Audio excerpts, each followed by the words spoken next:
Simgara. Oo, simgara talaga. Nanagiti na ako ko hati.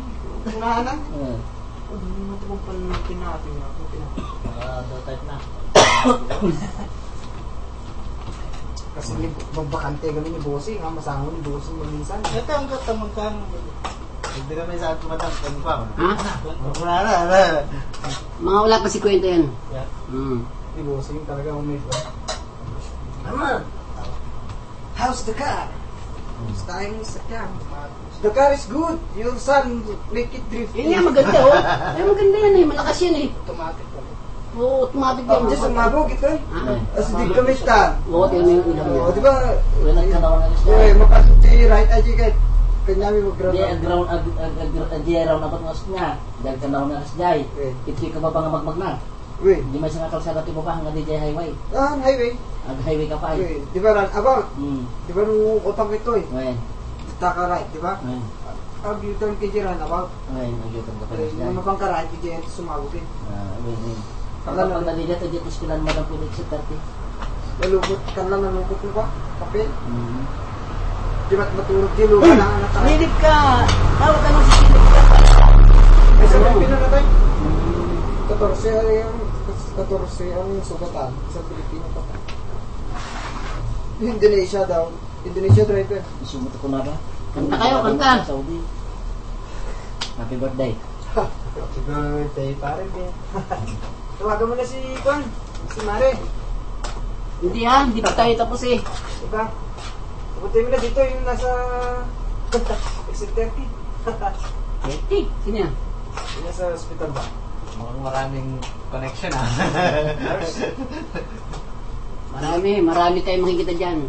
Punta ka lang sa ospital, marami. Hello. Oo, madaming tigam sa Oo. Kaso naman, yung ibang mga nursing, mapansin naman. Hindi ka papansin. Hindi, kanon siyempre mahiya lang yung kasi yung tao, pero subukan mo isang beses lang. Oo. Isa lang. Pili lang sila dito. Diyan yung mga sa hospital dyan, mga Pilipina. Hindi namamansin. Paano ka nga nagpapansin, hindi mo siya muna pinapansin. Pansinin mo siya. Sabi ko, kabayan. Wala. Yan. May tao, siyempre. Pagka kilala ka na, yan, babating ka niyan. Tama sa pag may chicks ka, dalhin mo sa bata, tingnan mo, pansinin lang ng mga lalaki. Kala mo, wow, nauwaw yung mga lalaki. Mas lalo pang maganda. Ute! Sabihin ng mga lalaki, well, swerte naman yun, nakakatira araw-araw, di ba?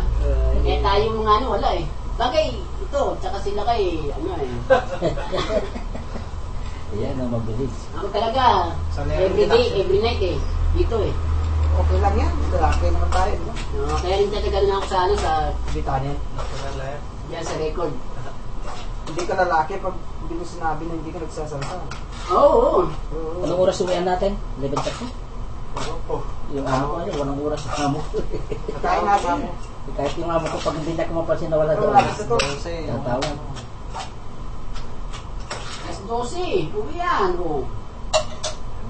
Malapit na yan. Ano lang gana ulit? Walang sabaw. Walang sabaw yun na kayo? Nasa buong banga to. Kaya ako rin. Hindi ko sinusubaw yan. 163. Oo. Tignan mo. Ganyan lang. Ha? Medyo 6-1 yan, ah. 1-6 naman yan. Mga itong ganyan dati, ginagawa ko pinipito ko lang na kayo. Sa hapon. Ito, maganda. Kaya sa bigyan ng among ganyan. Mobile yan ah. 163. Kaya ako panibagong biktima. Yung number ko, Niloloko ko nga para pag tumawag, hindi naman tumawag. yung number ko, hiningi niyo, hindi niyo tumatawag kayo, kahit isa. Sabi ko, ilang araw na, yung dalawa ko, bigyan ko na ng mga number eh, hindi mo na tumawag kahit isa. Pero please call me, please call me. Wala. Wala, kahit nga isa eh. Kaso binibigyan namin sa mga chicks. Ano yan? Number mo? Ayan, oo. Pero hindi mo yung nag-out na ano eh. Hindi nagagamit. Wala nila gamit eh. Wala panda. Ano? Inahanda namin yung pagka may hinihinang number sa mga mall, yun ang iabot namin. Okay na! Sabi na nito, gagawa din daw kami. Kasi may Pilipinang nagtatapon ng basura doon. Oo. Tapos number ko bibigay yun. Tayo doon. Bigla na lang may tatawag sa'yo. Oo, tapos malaman ng miss ko, ganun pala yun ha. Handa kayo, handa kayo ha. Kaya minsan may tumatawag sa akin eh, hindi ko alam eh. Siya na yun, siya